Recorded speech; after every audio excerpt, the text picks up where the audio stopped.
요양시설에서 돌봄 전문가의 일, 이걸 그냥 정해진 업무를 하는 거라고 생각하면 좀 곤란해요. 사실은 그 이상이죠. 바로 어르신의 하루 전체를 이루는 환경 그 자체를 만드는 일이거든요. 여기서 진짜 중요한 건 이게 무슨 딱딱한 규칙 목록 같은 게 아니라는 점이에요. 우리가 하는 아주 사소하고 어쩌면 무심코 하는 행동 하나하나가 어르신의 삶의 질에 얼마나 큰 영향을 미치는지 그걸 생각해야 합니다. 자, 잠시만 한번 상상해 볼까요? 내 모든 행동, 말 한마디, 얼굴 표정 하나가 다른 누군가의 하루를 통째로 좌우한다면요? 이게 바로 어르신들이 매일 겪는 현실일 수 있다는 거죠. 네, 그럼 이 존중의 돌봄이라는 큰 그림을 어떻게 완성할 수 있을지 한번 제대로 그려보겠습니다. 오늘은 크게 5가지 핵심 요소로 나눠서 살펴볼게요. 자, 첫 번째 주제입니다. 환경이 모든 것이다. 여기서는 어르신을 위한 안전하고 존중받는 환경을 세우는 뭐랄까 건축의 기둥 같은 7가지 핵심 태도를 알아볼 겁니다. 그 기둥들이 뭐냐면요. 바로 복장, 말투, 표정처럼 겉으로 드러나는 것들부터 시작해서요. 신체 접촉, 사생활 보호, 그리고 우리 자신의 감정 관리와 팀워크라는 내적인 부분까지 이어집니다. 지금부터 이 7가지를 하나씩 제대로 파헤쳐 보겠습니다.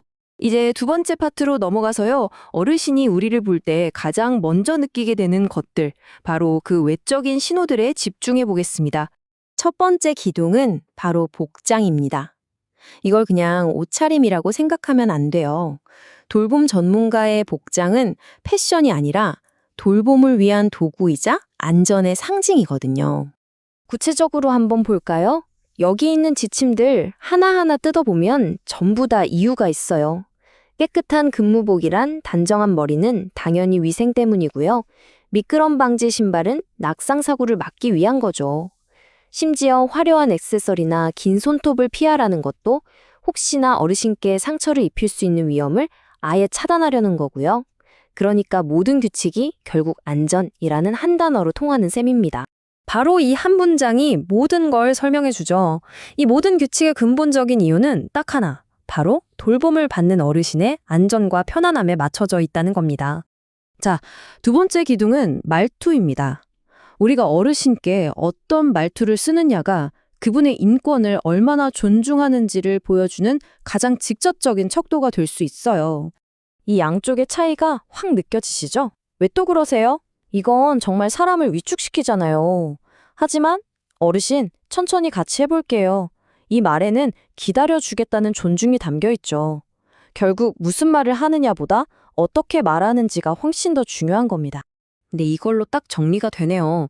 우리가 하는 말의 내용만큼이나 그 말을 전달하는 어조가 돌봄의 수준을 결정하는 핵심 요소라는 것 잊지 말아야겠습니다. 세 번째 기둥은 표정입니다. 사실 어르신들은 우리가 하는 말의 내용보다 우리 얼굴에 드러나는 비언어적인 신호를 더 강하게 느끼실 때가 많거든요. 그래서 표정 관리가 정말 중요합니다. 따뜻하게 눈을 맞춰주고 작게 고개를 끄덕여주는 것만으로도 어르신은 아, 내가 존중받고 있구나 하는 강력한 신호를 받으세요. 반대로 우리가 무심코 짓는 무표정이나 피곤한 기세군요. 우리 의도와는 전혀 상관없이 어르신에게는 거절이나 불안감으로 다가갈 수 있는 거죠. 자, 다음 파트로 넘어가 보겠습니다. 이번에는 어르신의 자율성과 사적인 삶을 어떻게 존중하고 지켜드릴 수 있는지에 대한 이야기입니다. 네 번째 기둥은 신체 접촉이라는 아주 민감한 주제입니다. 돌봄에 꼭 필요한 접촉이라고 해도 극도의 조심스러움과 존중을 기본으로 해야 한다는 원칙이죠. 신체 접촉에서 가장 중요한 원칙이 뭔지 아세요? 바로 예측 가능성을 드리는 거예요. 어르신, 지금부터 팔을 좀 잡을게요. 이렇게 먼저 설명하고 동의를 구하는 과정이요. 어르신이 상황을 스스로 통제하고 있다고 느끼게 만들거든요. 갑작스러운 접촉에서 오는 두려움이나 오해를 막아주는 거죠. 이건 그냥 절차가 아니라 신뢰를 쌓는 과정입니다. 이 문장이 핵심을 찌르네요. 그냥 돕고 싶다는 착한 마음만으로는 충분하지 않다는 거예요. 그 손길 하나하나에 어르신의 존엄성을 지키는 명확한 기준이 있어야 합니다. 자, 이번엔 아무도 보지 않는 곳에서 이루어지는 존중에 대해 이야기해 볼게요. 바로 어르신의 사생활을 보호하는 겁니다. 여기서 말하는 사생활 보호는 단순히 문을 닫아주는 것, 그 이상을 의미해요.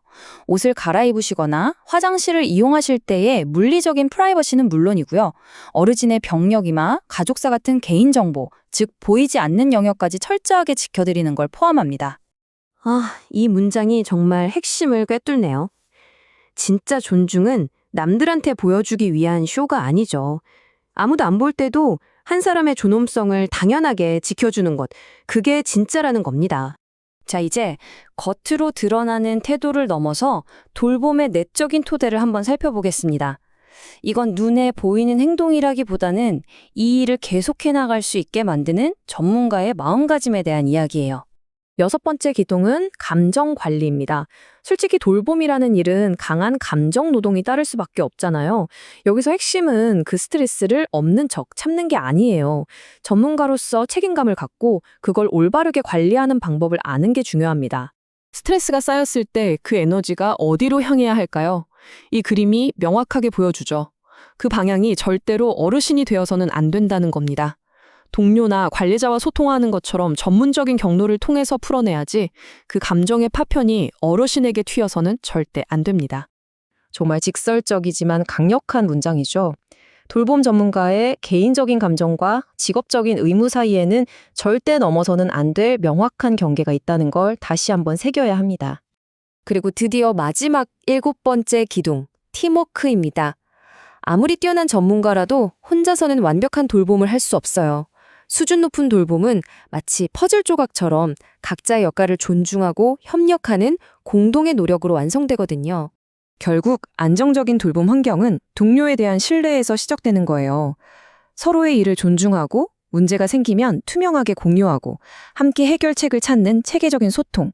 이게 바로 어르신에게 일관된 돌봄을 제공하는 튼튼한 안전망이 되는 겁니다.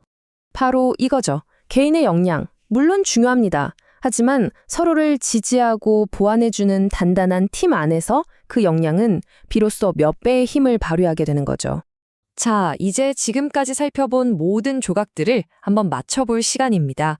이 개별적인 기둥들이 어떻게 서로 맞물려서 하나의 완전한 문화를 만들어내는지 한번 보시죠. 이 그림을 보면 지금까지 얘기한 7가지 태도가 결코 따로따로 노는 게 아니라는 걸 알 수 있어요.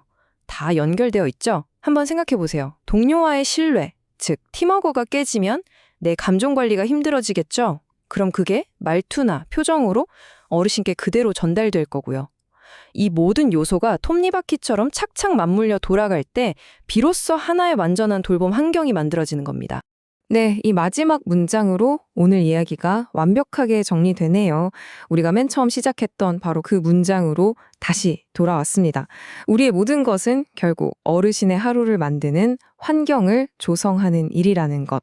오늘 내용을 마무리하면서 이 질문을 한번 던져봅니다.